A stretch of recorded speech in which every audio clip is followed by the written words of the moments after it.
Shalom and welcome back to Parsha in a Heartbeat for Parsha Bechukotai. I'd like to share with you in honor of Lag Bomen Rabbi Shimon Yochai, the Torah of Rashbi. I'd like to share with you something that's related to this week's Parsha, an idea that I heard many years ago in the Meretz Kolo from Rav David Fuchs Alav Shalom. Beautiful, beautiful idea, where he takes three different machlokot between Rabbi Yehuda and Rabbi Shimon, and he shows that there's a common thread between all three, and in it we understand Rashbi a little bit better. So the first one comes from this week's parsha. In the brachot section, in the very beginning of Parashat Bechukotai, im Bechukotai telechu, bit mitzvotai tishmru. If you do keep the mitzvot, if you do follow the chukim, amelim b'torah and everything, so then one of the brachot is vishbati chaya ra'am in aretz. So vishbati chaya ra'am in aretz means that God will get rid of the chaya ra'ah.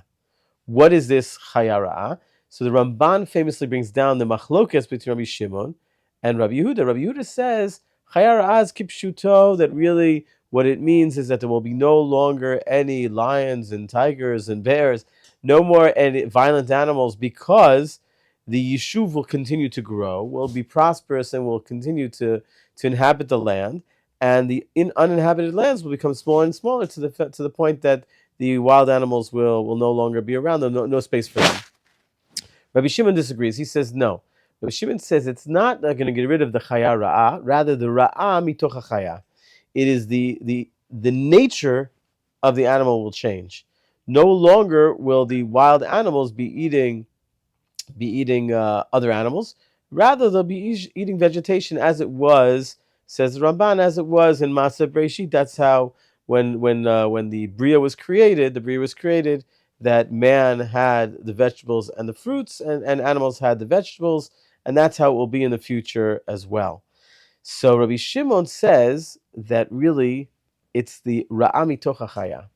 There's another machlokes in Hilchot Shabbat. In terms of a davar she'einu mitkaven, a person, let's say, famous example, takes his chair and he drags it in his backyard, and it was after it rained, so he makes a groove in the backyard.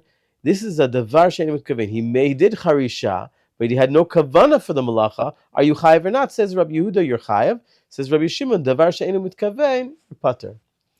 And the third is the Lag Bomer Sugya itself, which is brought in Masechet Shabbat Daf Lamed Gimel Lag, and that's the story, the famous story. Rabbi Yehuda, Rabbi Shimon, Rabbi Yossi were sitting around talking, and Rabbi Yehuda Patach Va'amar, he opened and he said, "How great are the deeds of the Romans! They made bridges and marketplaces, roads. They do everything, and all of that's for the good of the Jewish people." And Rabbi Shimon said, "No, everything they did for their own benefit." And he goes through each thing to collect taxes, for promiscuity, for everything they did was for their own personal benefit. And Rabbi Yossi was shotek. So the famous story, because of that, the Romans heard, and then Rabbi Shimon had to run away, went to the base measures, they ran to a cave, and the whole Lag Bomer story. But the machlokas, what's the machlokas? The Romans, were they good? Were they not good? So Rav Fuchs said, if you look at each one of these three, it's all focused on the same thing. In terms of the story, the Lag Bomer story, Rabbi Yehuda is looking at the actions. Were the actions good actions? Is it good to have bridges, marketplaces, roads? These are all wonderful things, and therefore, how goodly are the deeds of the Romans? Rabbi Shimon says, what's the intention? What's going on the inside? Their intentions were ill, were bad, so therefore it was bad what they did. In terms of Hilchot Shabbat, a person does an act. Rabbi Yehuda looks at the act, the physical act. What happened? There was a groove made, charisha, chayav. Rabbi Shimon says, wait. What was the intention? The intention was not to make a groove, it was just to drag a chair. That's mutter on Shabbos. He had no intention of making a groove. So therefore, says Rabbi Shimon, he's pater. And in what we spoke about in this week's parsha, Vishbati Chayav and Aretz, Rabbi Shimon says, what are we talking about here? We're talking about the inside, what's going on inside. It's not that there will be no longer any lions and tigers and bears, evil animals, chayot, ra'ot. No, rather the ra'ah mitoch chaya. He's always looking at the pnimius, at the inside. And this is the machlokas that's constantly between the two of them. Do we look at the chitzoniut, at the actions of the masim, or we look at the pnimiut, the machshavot, the omek, what's going on the inside?